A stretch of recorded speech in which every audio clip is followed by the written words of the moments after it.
Absolutely. Okay, so remember my power habit system. There are 11 total power habits. And again, remember that they are the unconscious habits. They're below the bottom part of the iceberg, right? That they're not the obvious ones. Now, I'm not saying don't do the conscious habits. You need to do those too. Set your goals and think about it. All the million things we've heard a million times. Okay, fine. But these are the unconscious habits that they don't talk about. All right. So the first thing I want you to do for everyone listening, number one is determine your destination and your purpose. Okay. Now, again, maybe you've heard that a million times too, but maybe you haven't done it yet. That's one of the very most common things that I hear. I mean, this is how I start by coaching my clients, whether it's one-on-one or group coaching. Oh, and by the way, I just want to mention before I forget, when you go to noahstjohn.com, my website, there is a free invisible break score.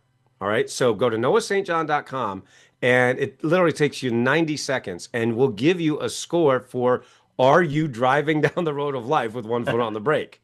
All Or right. three And or four literally 90 breaks, seconds, just answer 10 questions. What's that?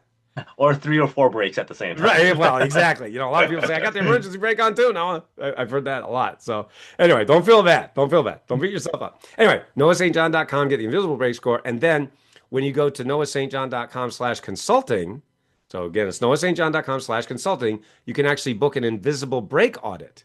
And we'll get on a Zoom call. And in 15 minutes, I'll identify number one, your invisible brake, and number two, how much it's costing you. And number three, I'll give you a step-by-step process to get your foot off the brake, to release the invisible brake. And I call it the invisible brake because that's what it's invisible. You don't see it. But believe me, it's costing you right now. This is like, the people I've been telling you about. Okay. So here's one thing you can do right now today after you get the scorecard and book your audit. All right. So do those two things. So first of all, understand where do you want to go? Like really, what is your destination? And don't just say, I want more money. Okay, here's $5. Go away. No, no, no, no. We got to get a lot clearer than that, right? So let's say you're just starting out. Maybe you're in a 9 to 5 right now and you want to transition. You want to start your own business. Okay, well, that's your goal.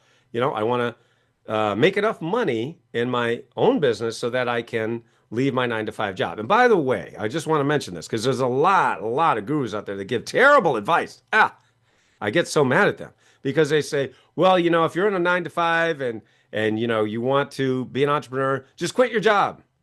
That is the dumbest advice I've ever heard. Do not do that. Don't listen to those clowns. Are you kidding me? It's easy for them to say they don't have to pay your bills, right? You got to pay your bills.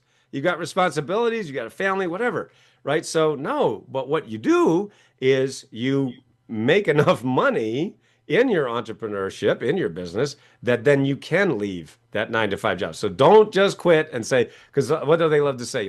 Leap and the net will appear. No, leap and hoping the net appears is where you go splat. Don't do that. It's terrible advice. Terrible advice. Ugh, I get so mad at that. Anyway, so what is it you want? And of course, if you're in your own business, for those listening, if you already have your own business, well, then where's the next level you want to get to? So maybe you're at 100K, you want to get to a million. If you're at a million, you want to get to 10 million, 10 million, 15, whatever it is, okay?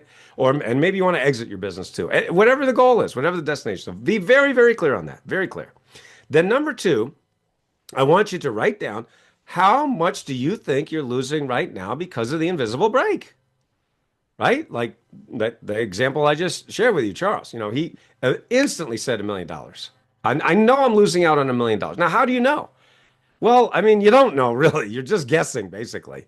Like you're looking at where you are and maybe where you've been for the last 3 to 5 years.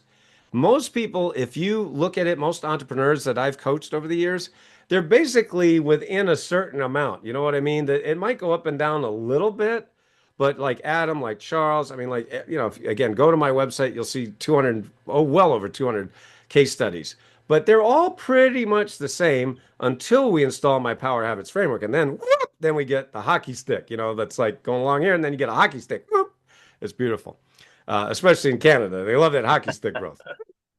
Okay, so that's number one, number two. And then really, I would recommend that again, after you get the scorecard at noahstjohn.com, book your invisible break audit. But even before we get on a call before you and I get on a call, watch my videos. Go to YouTube because I've done tons and tons of free training on this. It's watchnoahtv.com. It's easy to remember. Watchnoahtv.com. What else could be better? Okay, so just go to my YouTube channel, subscribe to that.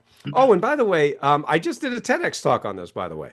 So you can just Google, Noah St. John TEDx done with head trash. It's literally 13 minutes, and you can watch. I gave a really, really nice overview of, this whole concept and what you can do. And it was really nice because I do a lot of virtual trainings, kind of like this is. But it was nice to be in person. I was down there in Boca Raton, Florida, is where this event was. And after I spoke, I had a line of people just, wanting to talk to me, which was really, really sweet, very nice. And I remember one person in particular, a man came up to me and he had tears in his eyes. And, I was like, wow, what's going on here? And he said, no, I just want you to know I'm a father and I just lost my son 3 weeks ago. And he said, he had tears in his eyes. He said, I just want you to know that listening to your talk, it was the first time I've laughed since the funeral. I was like, wow. I mean, that was powerful. So in my talks, I talk about things that are very, well, emotional, really. But I also like to entertain. So I do put a few laughs in there, as you may have noticed. I'm not up there telling jokes and stuff. It's not Right. about that. It's about finding, the humor in what we are all going through or what many of us are going through. So really, those are some things that, I mean, anybody and everybody can do right now.